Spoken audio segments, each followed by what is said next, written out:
Pues ya estamos aquí en el foro para analizar las elecciones, ahora sí que para analizarlas en perspectiva.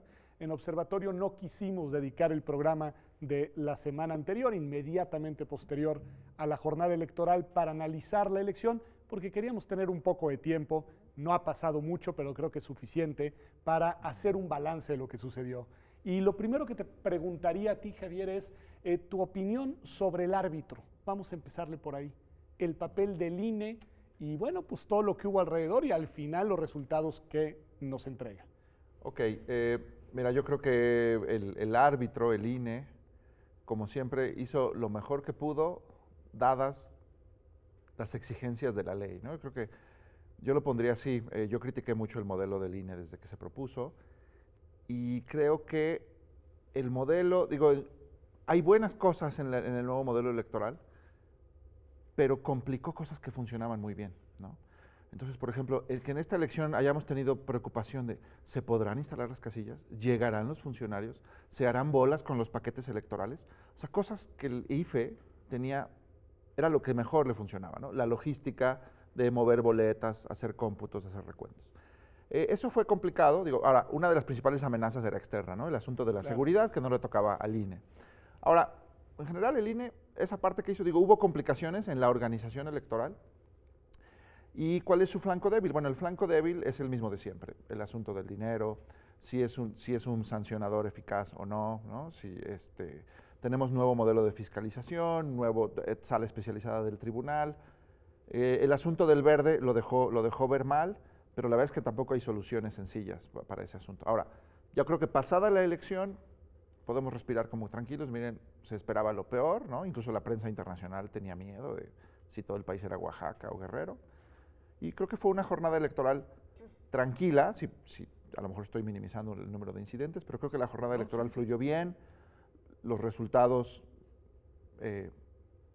nadie está tomando las calles, ¿verdad?, por los resultados de la elección federal, por lo menos. Entonces creo que salió bien librado. Ahora sí hay mucho por hacer, o sea, yo creo que ahora el INE tendría mucho que decirle al legislador de, oye, tu modelito del INE le falla esto y esto y esto y esto. Y creo que es fontanería fina que se puede arreglar sin mucho costo, asumiendo que el legislador quiere escuchar.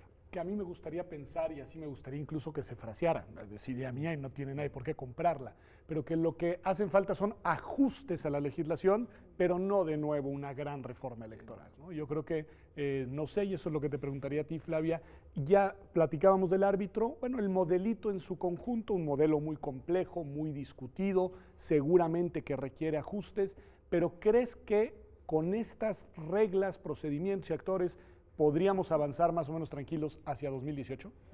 Para mí ha sido una experiencia súper interesante. Estas elecciones son mis primeras elecciones en vivo. En verlas acá. ¿No? O sea, normalmente las veía en diferido y la percepción es bastante distinta, claro, ¿no? Y fue un gran laboratorio, no solo para estas reglas que se habían aprobado hace un año, sino también para el comportamiento de los actores en un contexto bastante convulso, ¿no?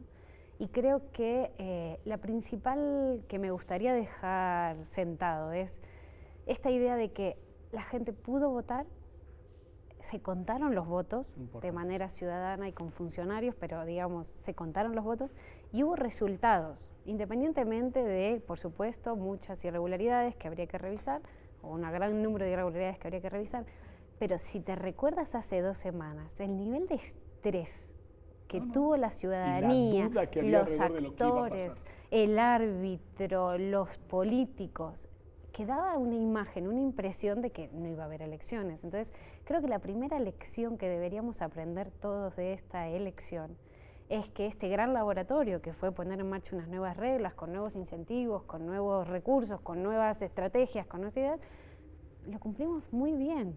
Ahora, a partir de ahí, sí, a mí me gustaría que de cara al futuro pensáramos un poco más qué significa hacer unas elecciones y que, no sé cómo se dice esto en mexicano, no quiero ser grosera, pero yo creo que hay que bajar un cambio, ¿no?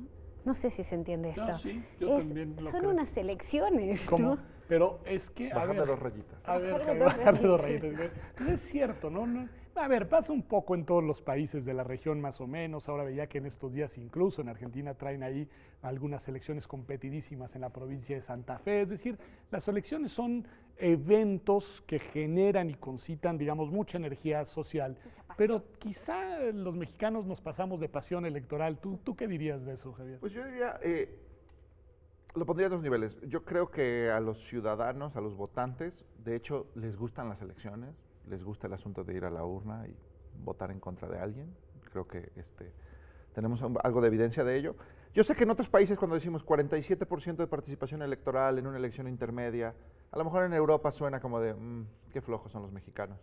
Pero para como veníamos hace 6 y hace 12 años, este fue una buena muestra. Y sin voto obligatorio, hay que decirlo, porque eso se nos olvida, ¿no? Que el sí, voto es claras por el voto. Incluso si tú ves el sesgo que hay, si la participación electoral favorece sistemáticamente un partido u otro, no, es una participación muy genuina, diría yo. Pondría un asterisco la de Chiapas, pero en general, una manifestación muy ciudadana. Ahora, en otro nivel, por ejemplo, yo diría, el Círculo Rojo estaba pasmado. O sea, el Círculo Rojo tenían preocupaciones de si podía haber elecciones en Guerrero, de si la elección estaba arruinada por la conducta del Verde, de si mejor había que anular 20 millones de votos.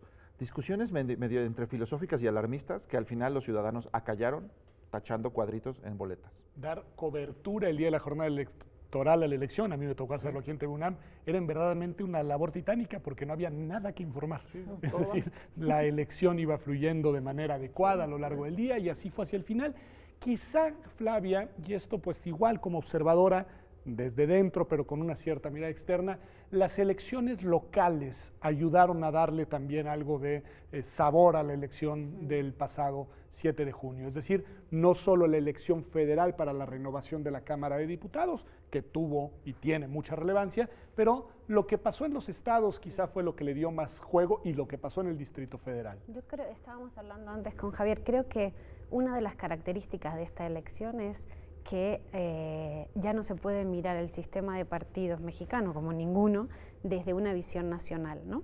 Y es esta lógica del sistema de partidos multinivel. Y eso significa que las dinámicas locales, subnacionales o, si quieres, estatales, le imprimen, sobre todo cuando no son homogéneas a lo que ocurre a nivel nacional, una dinámica distinta. Lo que a mi juicio me parece que pasó aquí es que esa incertidumbre, ¿no? La incertidumbre del 2006, que la vimos en una elección presidencial, se trasladó a múltiples distritos en todo el territorio. Entonces, creo que el sistema de partidos mexicanos no estaba acostumbrado a este nivel de competitividad en múltiples distritos, más allá de otras figuras que son novedosas en esta elección. Y eso es súper saludable en la democracia, que haya competencia, incertidumbre, es fantástico. Así que quien tenga duda del peso del voto, basta con que vea el mapa electoral, porque ahora sí hubo de todo. Y ahí leía a José Waldemar estos días, decía, y no sé si estás de acuerdo con esto, Javier, tiene que ver con lo que dice Flavia, dijo, el voto de castigo acabó con el tripartidismo en México. Sí, no, estoy muy de acuerdo. Estoy muy de acuerdo. Ahora, en general, yo diría que es algo muy saludable. Ya hablaremos más adelante de si la fragmentación ayuda o no ayuda. Pero creo que en general, sí, el que los ciudadanos... A ver, veamos. ¿Cuál era la foto típica de una elección intermedia en México? Era, en las intermedias le va bien al PRI y si hay gubernaturas en juego, las va a ganar el PRI, ¿no? También se habló mucho de los virreyes, los gobernadores, ¿no? De la competitividad electoral local, puedes darla por descontado. Qué bueno que tenemos elecciones federales confiables porque lo local no es confiable. Y ahora lo interesante, lo dinámico, lo incierto fue lo local y de ¿cómo se llama? De coletazo jalaron a la elección federal. Porque es cierto, si nada más veíamos spots y la ausencia de debates, era una elección muy aburrida. Pero si tú veías prensa local o leías lo que estaba pasando a nivel de las gubernaturas o en algunos municipios clave, fue una elección muy dinámica, ¿no? Y sí es cierto, el votante te demuestra que el voto de castigo, por lo menos yo diría así, el votante actúa como si todavía confiara en el voto de castigo. Hay gente que dice, es que no funciona porque yo veo que la alternancia no produce lo que yo quiero. Bueno, pues qué pena, ¿no? Pero el votante sigue usando su voto pensando que cuenta para algo. Eso es muy sano. Y ahí había algún grupo de votantes, otra vez mucho círculo rojo, mucha discusión a ese nivel. Tú fuiste de alguna manera, digamos, una vidente de lo que pasaría, pero que promovían el voto nulo. Y el voto nulo, pues 5%, menos aún que en 2009. no tuvo el eco, no se vio reflejado en las boletas como muchos suponían. ¿Tu opinión sobre eso? ¿Por qué? Yo creo que el sistema de partidos mexicano está sufriendo un desgaste importante y eso lo hablamos ya hace unas semanas, ¿no? Y creo que en esta elección lo que hubo fueron diferentes estrategias de manifestar, algunas como el voto nulo, otras con la abstención si quieres, totalmente legítimas, ¿no? Y otras a través de otras opciones, ya sean nuevos partidos o movimientos o coaliciones de individuos independientes que se juntan en un nuevo partido o candidatos independientes per se. Son todas manifestaciones de un desgaste, no sé si es un desgaste natural, es un desgaste natural cuando los partidos no reaccionan a tiempo a lo que los mensajes que le está mandando el electorado. Entonces, cualquiera de todas estas formas son, a mi modesto juicio, como manifestaciones de algo mucho más profundo, ¿no? Que me gustaría que en el segundo bloque del programa nos dedicáramos a analizar eso, qué debería de seguir o qué ajustar, en fin, pero ¿coincides en esta idea de Flavia? Al final, Sí. donde hubo posibilidad de votar por algo que fuera contra el establishment de los partidos tradicionales, se utilizó. Sí, mira, yo critiqué mucho el voto nulo porque confío quizá demasiado en el voto de castigo. Pero hay dos cosas saludables del voto nulo. El voto nulo se ha legitimado como una forma válida de votar si lo que está en tu boleta no te dice suficiente, si no te persuade, ¿no? Entonces yo veo que mucha gente piensa en su voto nulo como una forma de castigo, de mira, yo siempre había votado por este partido, pero de veras ya no puedo, y no me da el corazón para votar por el otro partido, y entonces o se abstienen o anulan. Ahora, está bien, a nivel individual es muy legítimo pensar en que el movimiento de voto nulo te va a transformar en un sistema de partidos. Mira, no ha pasado en México y no ha pasado en muchos otros países. Creo, yo diría, el mejor atajo ante la indignación es el voto de castigo, y creo que eso es lo que vimos. Lo que tiene preocupados a los políticos ahorita, a 8 días de la elección, no es el voto nulo, sino mira dónde perdí, mira con cuánto gané, mira que si no tuviera esta coalición no llegaba a controlar la Cámara, ¿no? Y eso es saludable, son señales saludables de que los votantes votaron donde duele y ese mensaje le está llegando a los partidos, o bueno, espero que le esté llegando a los partidos. Figura polémica en la que por fortuna sé que no están de acuerdo, los candidatos independientes, Flavia. A ver, ¿qué sucedió por ahí? Porque sucedieron cosas, ¿no? Sucedieron cosas. Todos conocen mi posición sobre los candidatos independientes a partir de la experiencia comparada. No tengo nada en contra en particular de ningún candidato independiente, sujeto, ¿no? Pero hemos visto sobre todo sí, en nuestros lo digo porque en países algunos vecinos del contextos sur, parezco ser la defensora de los partidos políticos per se, y soy defensora de un partido político desde una idea de concepción de la democracia, aunque sé que es necesaria una democracia representativa con formas participativas en algunos puntos, pero sigo creyendo en la necesidad de partidos políticos para hacer funcional a la democracia, ¿no? Pero la experiencia comparada me enseña, le estaba diciendo a Javier, ¿no?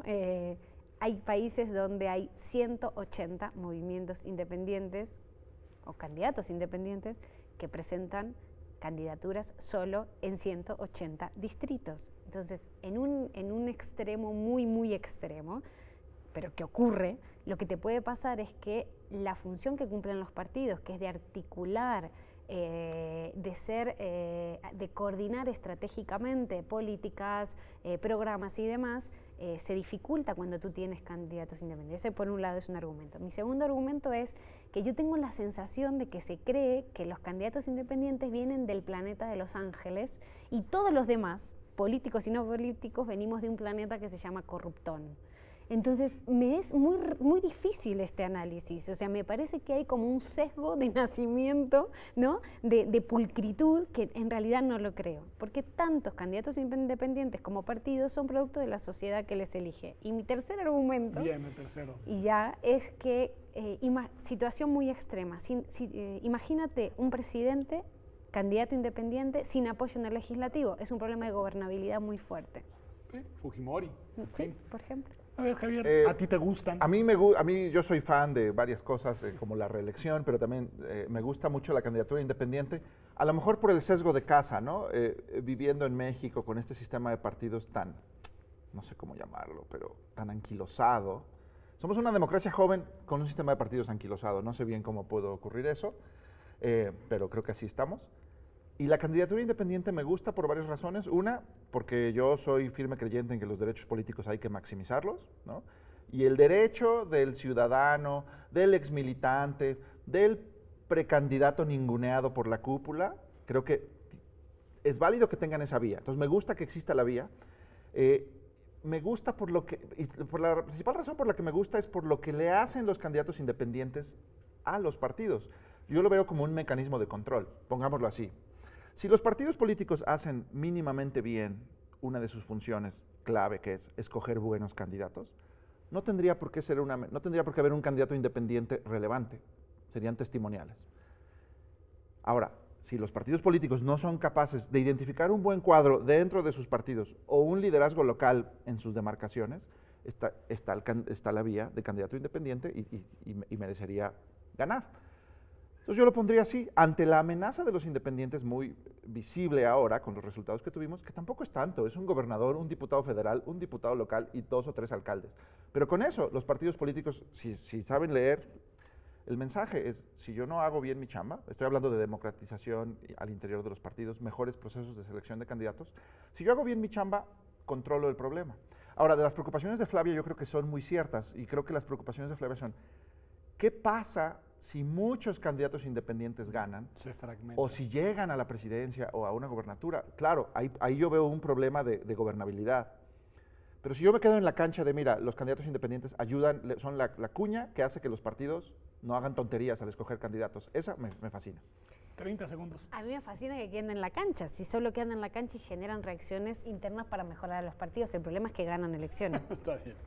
Me parece estupendo. Y yo creo que lo que tenemos que hacer es empezar a delinear la agenda de lo que sigue, ¿no? Porque hemos analizado aquí mismo y en varios foros la elección, pero bueno, esta elección nos deja también tareas hacia adelante. Les propongo que después de un corte volvamos y centremos nuestra atención en eso, en los ajustes a la regulación, a los procedimientos, incluso a las decisiones de las autoridades que se tendrán que tomar para que la elección de 2018 sea exitosa como esta, por lo que tiene que ver a la organización electoral, pero nos garantice gobernabilidad de 2018 hacia adelante. No se vaya, estamos en Observatorio, analizando algo más que la jornada electoral del 7 de junio pasado, al sistema electoral de cara a lo que sigue. Ya volvemos.